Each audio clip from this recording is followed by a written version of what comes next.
In today's day and age, renewable energy is becoming more important every single day. Fossil fuels are burning up, and renewable energy really isn't going anywhere. We've got the sun, we've got the wind, and we've got water. We need to harness all of those things. And currently, San Luis Obispo County really primarily focuses on solar. We've got a few small solar farms, and then we've got some residential solar panels on people's homes. But I think we really need to take a grasp on the hydroelectric side of things.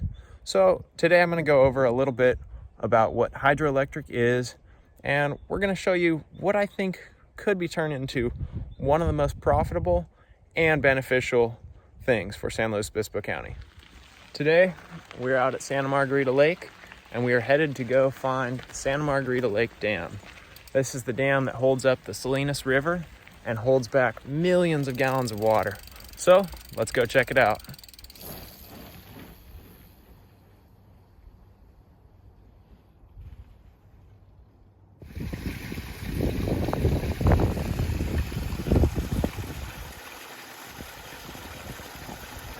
Our first representation right there.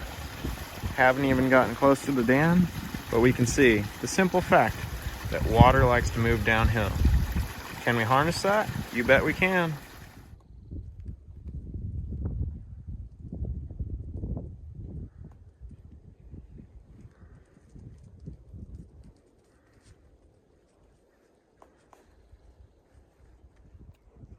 Santa Margarita Lake has quite an interesting history.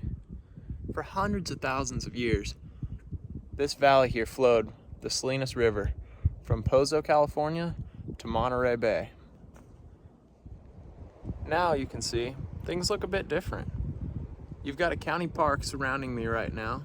You've got fishermen down on the water, people out on the trails, and like myself, you've got mountain bikers.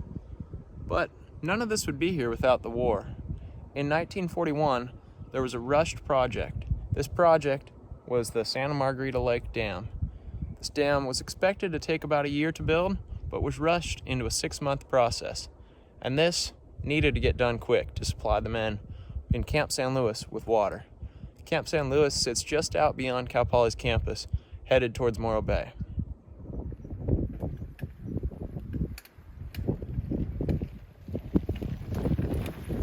We're on the ridgeline now.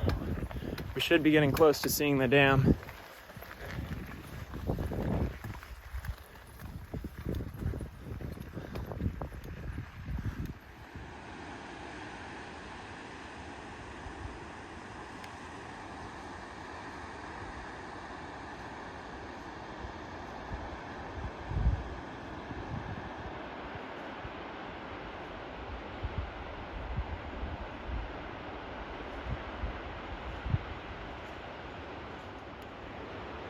Santa Margarita Lake currently provides about 19% of San Luis Obispo's water. Imagine if we could harness something else from the lake: electricity. With this many gallons of water sitting behind the dam, it creates a lot of force and pressure. You can currently see that the lake is about 102% and is topping over the spillway. What if we were to have a turbine down low in the dam that could collect all this water and run it through there instead? If we could power a turbine and generate electricity, we could possibly power the whole town. Some may argue that hydroelectric is just too expensive, and I agree that hydroelectric is expensive, but most forms of renewable energy are expensive.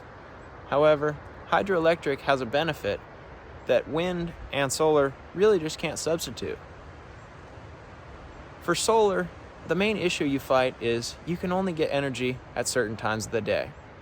If it's nighttime, you're not getting anything, so you have to have a battery to store the energy from the daytime. And when do you end up using the most energy? Well, it's at night, because you want to have the lights on in your house. But a problem that some people around this county see is fog blocking their solar panels.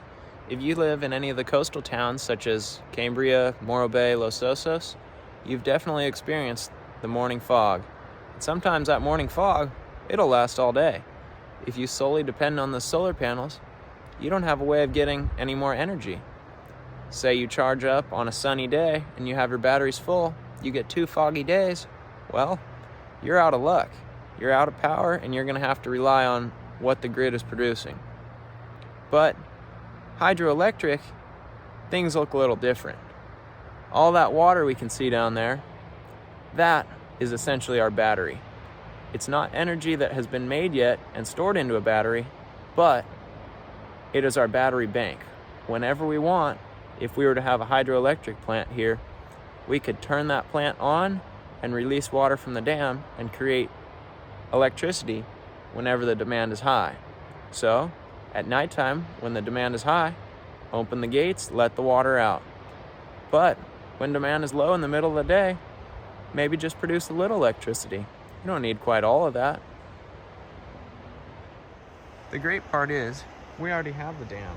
All we would need to do is retrofit it for a hydroelectric system.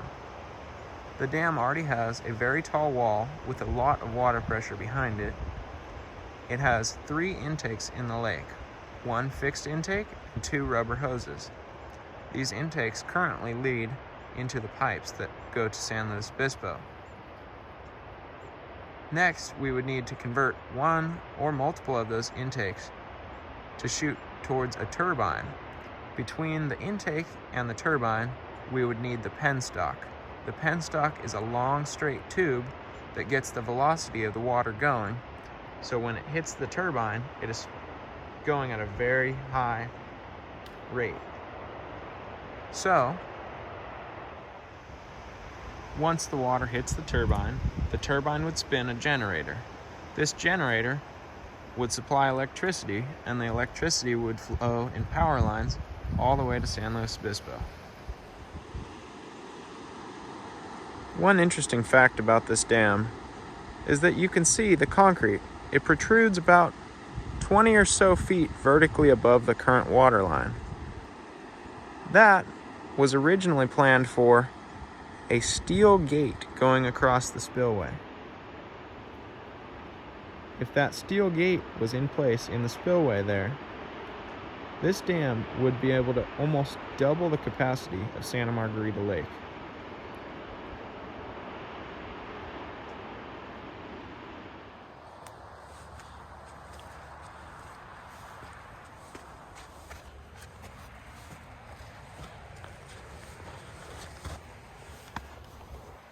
And with that, I better get on back to class. I still got to hike on up to my bike and then ride all the way back to the truck. So I will see you guys next time. The most awkward part of filming, running back for the phone.